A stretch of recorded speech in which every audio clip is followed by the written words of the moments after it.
Preparation. I was hearing the birds again. Not only this, but I was looking at them as they were busy making life to be most beautiful. Some were flying in groups, some alone. A few on the tops of roofs, and yet others were in search of their early morning food. All the birds were not chirping or whistling, but those that were seemed to be outdoing themselves this morning. There was a refreshing feeling as the trees offered gentle breeze in my direction. Looking through the back window of my Sinbab's apartment, overlooking the city, there was an encouraging view. I could see the port, but more so the ocean, which seemed to be one large piece of blue glory. It's as though the sky came down and was hugging the ocean. Most of the clouds must have been on vacation, because the sky was surprisingly clear. Besides, streak candy-like clouds which seemed to be too relaxed to move. I could not see the sun, but she was out, and the evidence was seen on the green leaves of the trees that were painted in different shades. Where there were dead branches, she offered them an opportunity to display at least two shades of brown. A few yellow and red leaves also presented themselves in the scenery. The neighborhood looked peaceful, and there was hardly any movement. I had the melodious keys of a piano soundtrack gracefully playing in my living room as I wrote. I was set in the mood for the day. I knew I had to. In 3 hours, I would be in a meeting that could change our lives forever, and I had to give off all the right vibrations and be at peace. I was going to make the best of my favor and turn it into America. I had to, and I was getting my chance to meet with the persons that would make this possible. God, help me. Let's seal this deal. Amen. Imaginations. Red carpets with red bottoms.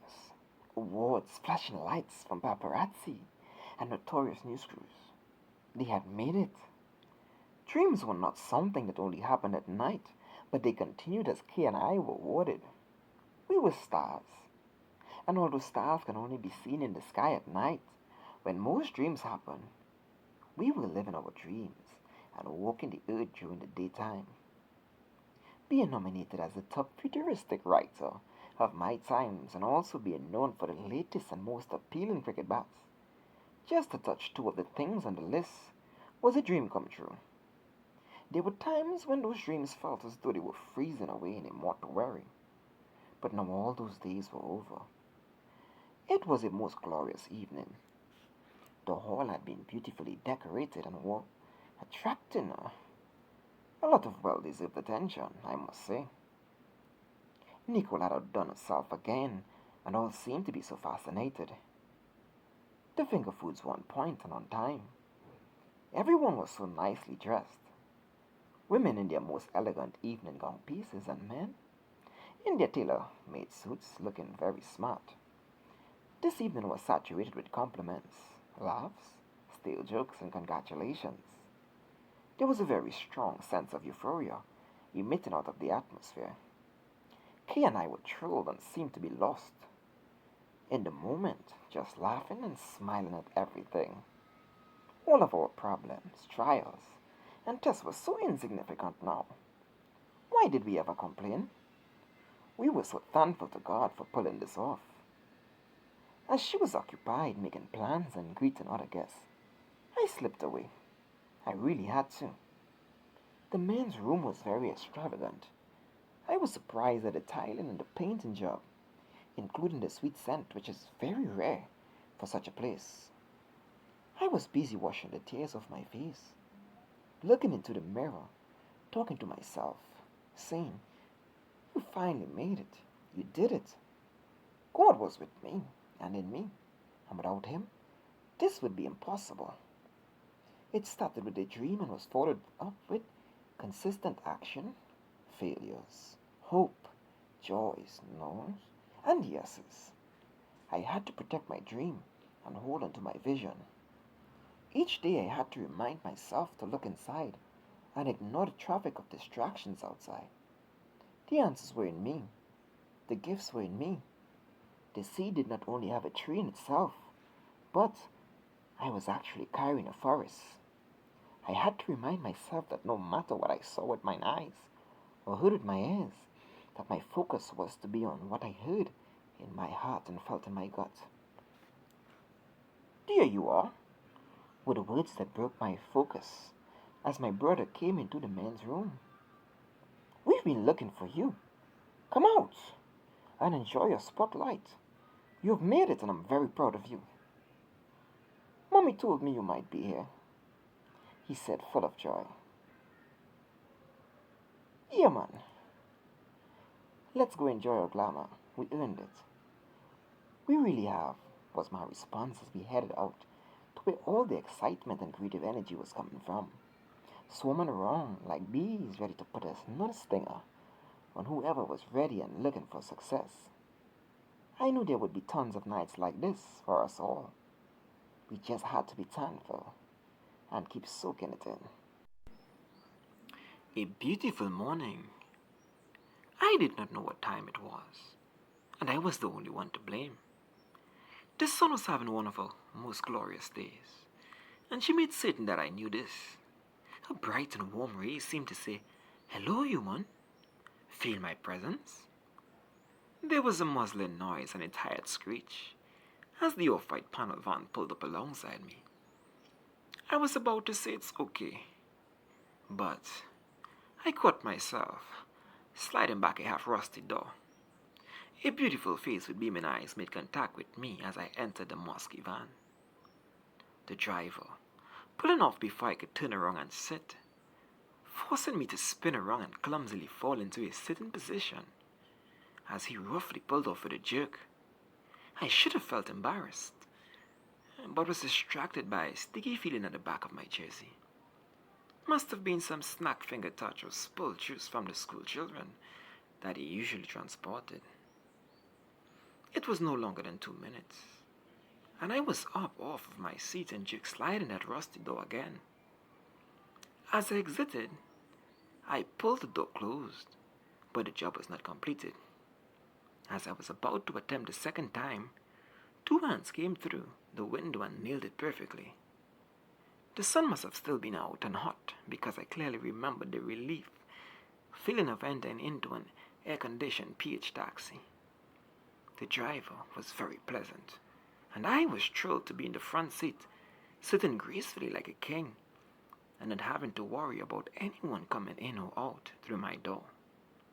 Once in Port of Spain, I headed to the San Juan taxi stand, but took another PH as he pulled in front of an annoyed registered female taxi driver who was waiting to fill. As she honked her horn, several surrounding vehicles joined in, as we were blocking traffic on the main road. As I opened the door to the back seat, my eyes fell on some colorful nails on some ugly toes. They were apart from each other like divorced couples, and also looked like planes that had just left the runway. Just my luck. She had more than a few pounds, and only half a seat remained for whoever else was going to sit with us. As the driver did an elderly, snailish drive and honked his horn, I was very hopeful that no one would come. No one did, and we were on our way with some sensible speed. I knew I had one taxi to take again, and then I would be by Mommy, greeted with kisses, hugs, porridge, and whatsoever she did or would do for breakfast. My mind was in a good place. Positive juices were flowing through my veins. Once out of that vehicle, I headed to the taxi stand, and immediately I heard at least 2 honking horns. The car was not on the taxi stand, but he was going over the highway, so we immediately made an informal contract, opening the door to the front seat. Yes, Lord, yes. We were on our way. 2 front seats, and a clear space in a back seat. Things were working in my favor. It would just be a matter of minutes, and I would be drinking Mommy's porridge. A smile changed the shape of my face as I began saying my grace. Push. You are broke. We all know that you are broke. These words had a different type of black villain power, as they shattered what seemed like a glass-like ego. He was right. How could someone be so spot on? It was hard to figure out the power of that 20 seconds right on my timeline. Shocked at the direct and bold attack. What did I do? Why would someone be so cruel? I will show him. No, I will show them all. He was right. And as pen met paper, I could tell with each letter that I drew. His accuracy was the reason I felt so cooked in the squat. Should I begin to type out my prophecies that I had been expecting to upload on my profile? Pictures that would tell a different story. I had been having a desert light experience and was now looking to create positive vibrations by releasing hope into the atmosphere. Well, that plane landed before takeoff, and the pilot was heading back to his quarters. His energy was dark and low, and it clipped any wings that Red Bull could give. 2 days had passed, and yet those pounding words had resignated some wounds in my spirit. I wanted him to know how wrong he was. I even asked God permission to show him my prophecies and foolish thoughts in my mind. We were friends according to the data collected on Facebook, but Facebook needed an update. Yes, the enemy app. He was growing and becoming bigger and stronger with every thought. Thanos was real and living in Trinidad. Discomfort. I am very scared about Monday morning. I had been up throughout the night tossing and turning on my bed, my heart racing. You see, I would be touching down in London, England for the very first time. I would be flying alone, and the people I am going to meet, as far as I know, are not expecting me or do not even know that I exist. I have already paid for my round flight ticket, which gives me 7 days to complete my mission. The thing is that I am 6 days away from my flight, and I do not have any money for my hotel stay. Or would there be anyone meeting me in the airport? I know if I do not pack as usual on board that plane, that I would have failed the God, the mission, and myself. As I am writing, my eyes are filled with tears because I was afraid that I would have to be tested like this. Why is God putting me through this? It's so hard, but I must do what I must do. What happens when I reach customs? What do I say?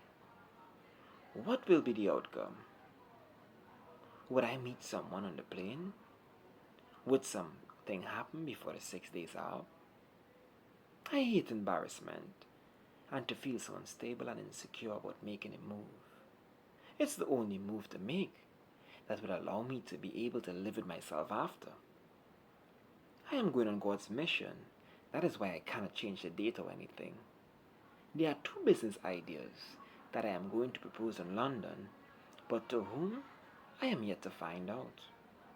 I am moving by faith to those who believe in God, and yes, the God of the Bible. To the average person, this will be either considered as foolish or crazy.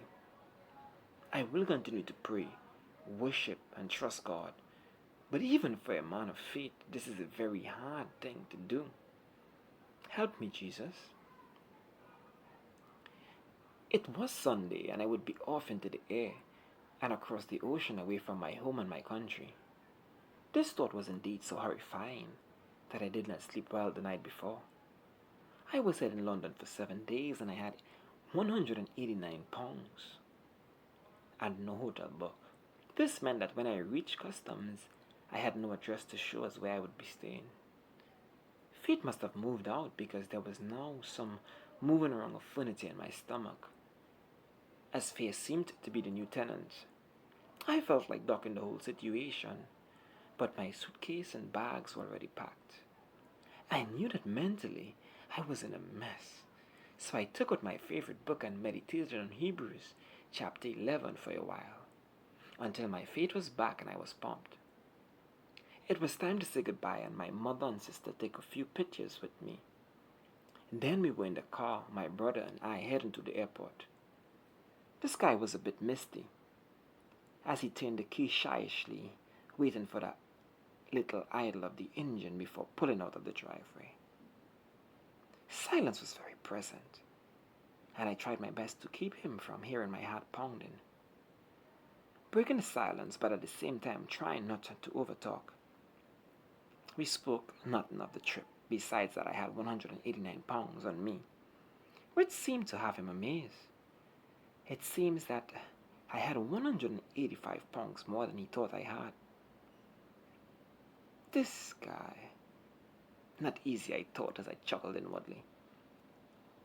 I made my way to check-ins, filling out the forms and checking in my suitcase, after which I had to pass through immigrations and go wait in a small group until time to board British Airways.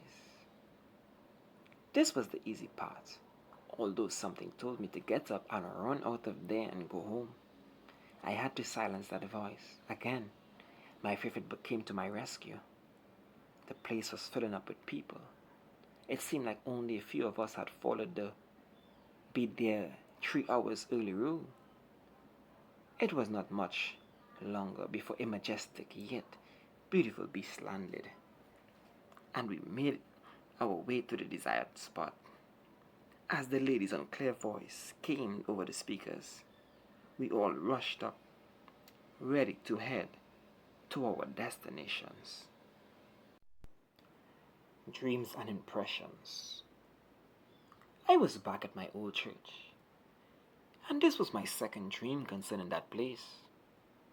The first time I had that dream, I remembered being there and being greeted by many people and feeling the love. This time, however, I had dreamt a special outfit, white jacket with frills, and the inside of the frills being red. God was showing me something. Had to be. But let's go back one day before the dreams. I had stopped attending church because I had found that the very thing we were teaching were opposite to our actions. I had also given up the post that I had held, and there were at least 2 times that my pastor tried to dismember me. There was a lot of tension there, and as I continued studying my Bible and asking the hard questions to God, my beliefs were changing. I had actually gotten closer to God and was now understanding my purpose and walking my own path. Okay, you got me. I was not going to church again. I thought that they lied too much and that they did not know the things I was learning. I had become very aware of a lot of mystical, spiritual, and scientific things, but I continued to believe in Jesus Christ because he kept constant. There were no more questions than answers, and I was searching and observing everything. I would write my dreams down each morning that I awoke and wait to see how they played out. Now I was dreaming my old church. How could this be? 2 days before the second dream, I had decided that I would visit my old church. As I got up and sat on my bed, I got an impression of molten lava coming from the sky and splitting a mountain into 3 parts, destroying it from the inside out. I was not sure what this meant, but I drew it and stuck it on the wall in the living room area behind my 32-inch flat screen television. It was now Saturday morning, and I was getting ready for church. I was happy for the dream, considering what I was wearing to church. I found something close to it, and wow, it looked amazing. It looked straight out of the magazine. This Sabbath my friend would be preaching. He said that he tried to contact me earlier on during the week, but the messages were not going through. This was my fault since I had been at least 5 days away from my phone, social media, and a few other things, just trying to get my focus and make real moves without the unnecessary and unneeded distractions. Something was happening in the atmosphere because I did not believe in coincidence, or would I ever. Gospel music was playing, and I was getting dressed.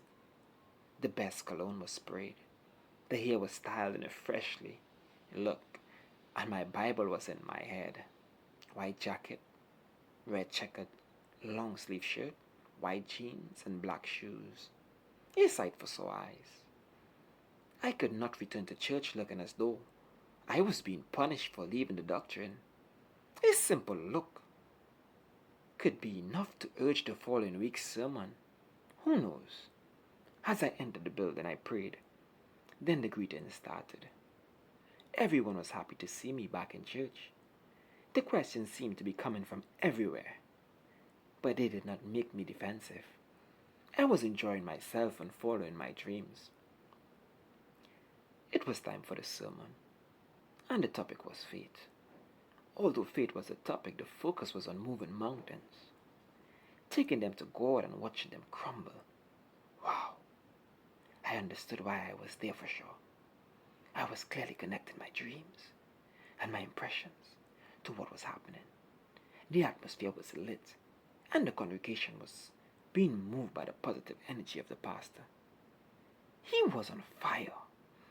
Holy Ghost fire. It was an awesome experience. It was fun and powerful. I was energized and ready to face life. I wondered if I would be back the following Sabbath.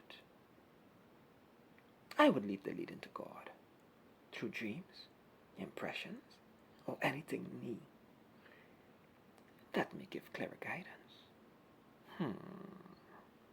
Life was really developing beautiful for me. I must have been in a new dimension. I must have been.